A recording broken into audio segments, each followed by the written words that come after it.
Hey everyone, good evening. Welcome back to another video.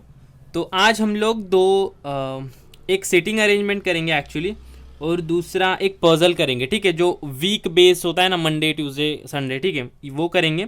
सबसे पहले हम लोग सिटिंग अरेंजमेंट करेंगे, रेक्टेंगुलर टेबल वाला। ये डाउट था एक, ठीक है, तो इसको करेंगे लीनियर वे में करेंगे। ठीक है, तो आप लोग देख पा रहे हो पजल आप लोगों के स्क्रीन पे।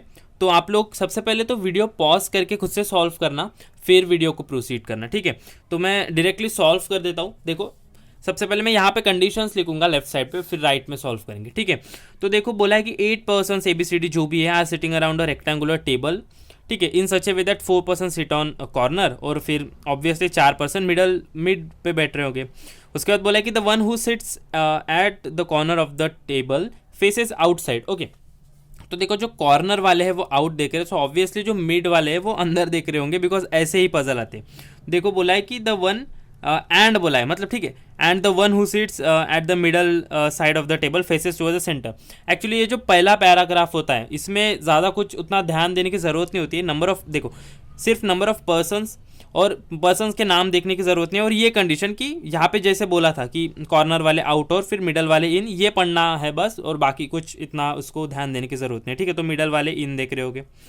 उसके बाद बोला है कि लेट मी चेक, इन ही है ना, middle who sits at middle side of the table faces toward the centre. Okay, फिर बोला है person sitting on opposite sides are exactly opposite to each other. ठीक है, अब देखो कंडीशंस कहाँ से स्टार्ट हो रहे। बोला है कि F sits at one of the middle sides. Okay, one of the middle sides, there should be sides of the table.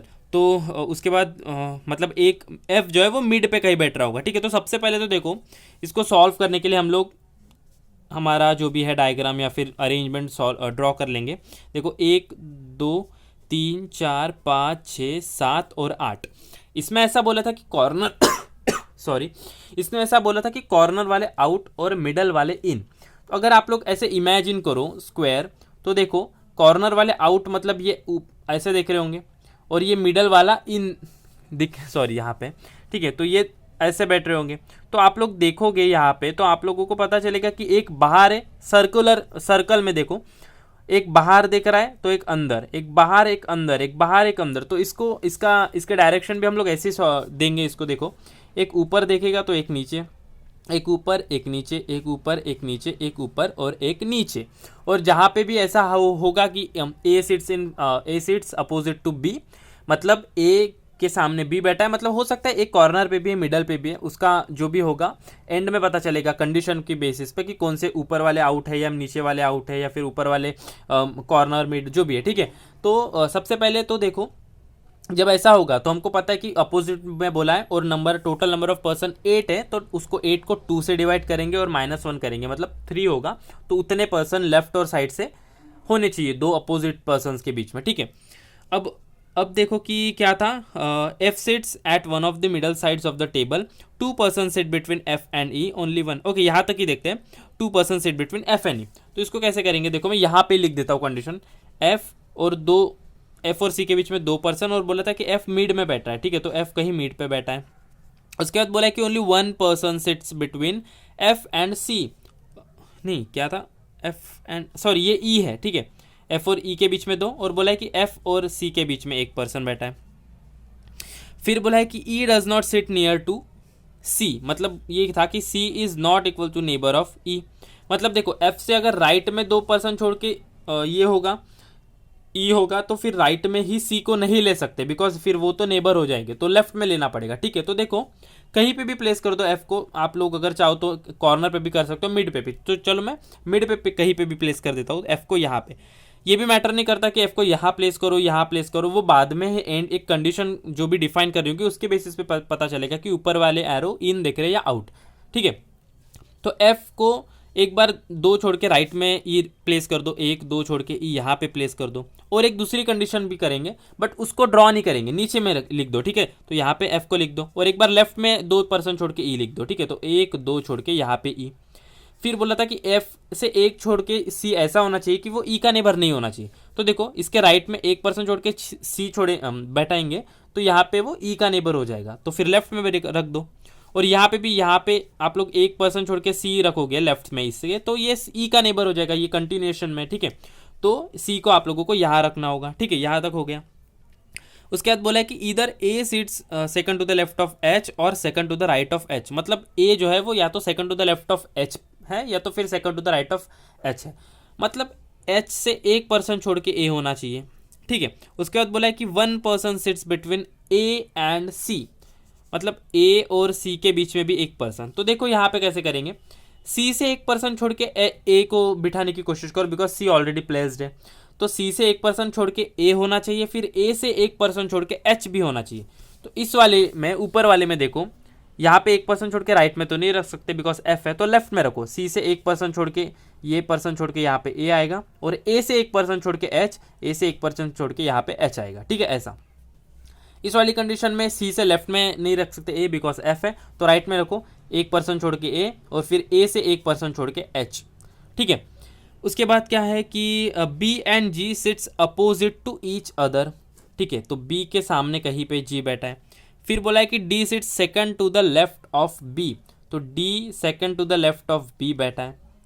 उसके बाद बोला है कि G does not sit next to F, तो G is not neighbour of F, okay. तो अब देखो B और जी को पहले प्लेस करो, बिकॉज बी और जी के बीच में तीन पर्सन होनी चाहिए, अपोजिट बैठा है, और उसके बाद फिर हम लोग डी को रखेंगे।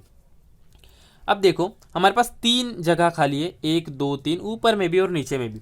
अगर मैं एक बी और जी में से एक पर्सन को यहाँ रखूँ, तो 3 छोड़ के दूसरे पर्सन के लिए जगह है क्या, 1 2 3 छोड़ के यहाँ पे नहीं है, ठीक है। इसका अपोजिट ये होगा, लेफ्ट से भी वही होगा, देखो 1 2 3 यहाँ पे, तो यहाँ पे इन दोनों में से कोई भी नहीं आ सकता, तो इन दोनों के लिए ये जगह होगी। सो ऑब्वियसली अगर ये बी और जी के लिए ये दोनों जगह है, तो यहाँ पे डी को रखना पड़ेगा, ठीक है। अगर मैं यहाँ पे डी रखूँ, तो इससे एक पर्सन छोड़ के बी ऐसी जगह होना चाहिए कि बी से लेफ्ट में डी होगा, ठीक है। तो मैं डी को यहाँ पे प्लेस करा देता हूँ सबसे पहले, और ऐसे पर्सन, एक पर्सन छोड़ के हमको बी रखना है, ठीक है। तो इधर भी बी रख सकते हैं, इधर भी बी रख सकते हैं। अगर मैं इधर बी रखूँ तो बी के राइट में होगा डी, देखो बी के राइट में, तो ये पॉसिबल नहीं है, तो बी को आप लोग यहाँ रख दो, और बी से 3 पर्सन छोड़ के जी, 1 2 3 जी। बट देखो यहाँ पे जी एफ का नेबर हो चुका है, बट यहाँ पे हमको मना किया था कि जी जो है वो एफ का नेबर नहीं हो सकता, तो ये कंडीशन यहाँ पे गलत हो जाएगी।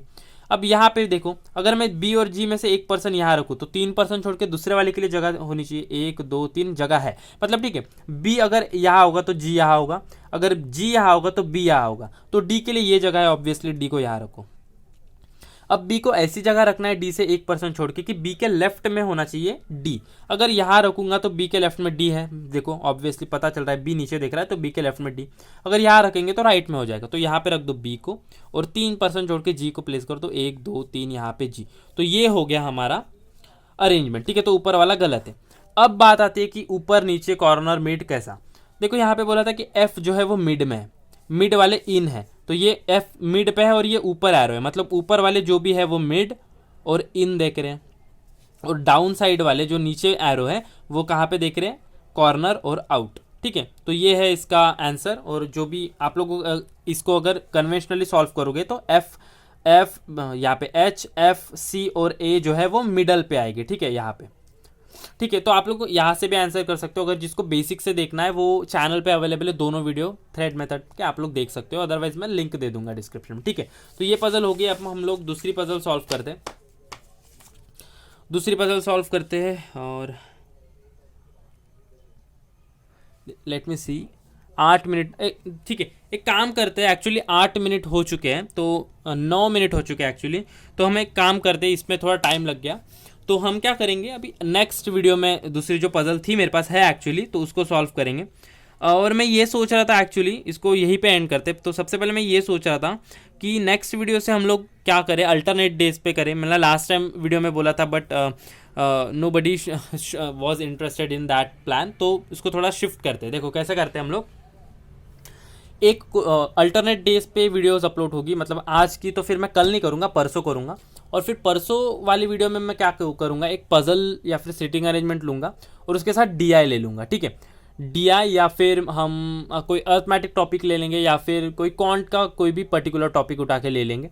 तो इससे क्या होगा, एक ही पर्टिकुलर वीडियो में रीजनिंग का भी कोई टॉपिक कवर हो जाएगा और फिर क्वांट का भी टॉपिक कवर हो जाएगा, ठीक है। तो कोशिश करेंगे, मतलब पहले तो प्रीलिम्स लेवल के अभी जो भी आरबीआई असिस्टेंट है, एसबीआई क्लर्क है, यूडीसी है, तो प्रीलिम्स लेवल की प्रैक्टिस करेंगे। जब प्रीलिम्स थोड़ा नज़दीक आ जाए, मतलब थोड़ी डेट्स वेट्स आ जाए तो फिर हम लोग वीकली मेंस का भी कर लेंगे, ठीक है। और फिर जब प्रीलिम्स हो जाए उसके बाद सिर्फ पर्टिकुलरली मेंस का करेंगे।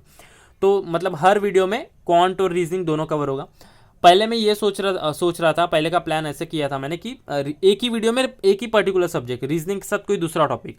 बट देन फिर सोचा कि अगर आज रीजनिंग किया तो फिर उसके बाद एक डे का गैप छोड़ के फिर क्वांट होगा, फिर उसके एक डे का गैप छोड़ के रीजनिंग होगा। तो इससे अच्छा ये है कि रीजनिंग और क्वांट के दोनों टॉपिक एक पर्टिकुलर वीडियो में कवर करेंगे। इससे ये होगा कि आप लोग एक ही दिन में दोनों सब्जेक्ट्स के दो अलग अलग टॉपिक पढ़ सकोगे, ठीक है। तो अगर आप लोगों के कोई डाउट हो, कोई भी डाउट्स हो, तो आप लोग कमेंट कर सकते हो उसका कमेंट सेक्शन में। और यहाँ चाहो तो आप लोग टेलीग्राम ग्रुप भी ज्वाइन कर सकते हो, मैं लिंक दे दूंगा डिस्क्रिप्शन में, ठीक है। तो फिर आप लोग वहाँ पे भी कमेंट कर सकते हो टेलीग्राम ग्रुप पे।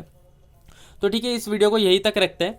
मैं डिस्क्रिप्शन में टेलीग्राम ग्रुप का लिंक भी दे दूंगा, और जो थ्रेड मेथड है उनके दोनों पार्ट 1 पार्ट 2 भी दे दूंगा। अगर आप लोगों को बेसिक से सीखना है उसको, कैसे हम लोग सीटिंग अरेंजमेंट जो सर्कुलर या फिर रेक्टेंगुलर जो भी हो या फिर ट्रायंगुलर, उसको हम लोग लीनियर वे में सॉल्व करेंगे, तो उसके दोनों तरीके में दे दूंगा डिस्क्रिप्शन में, ठीक है।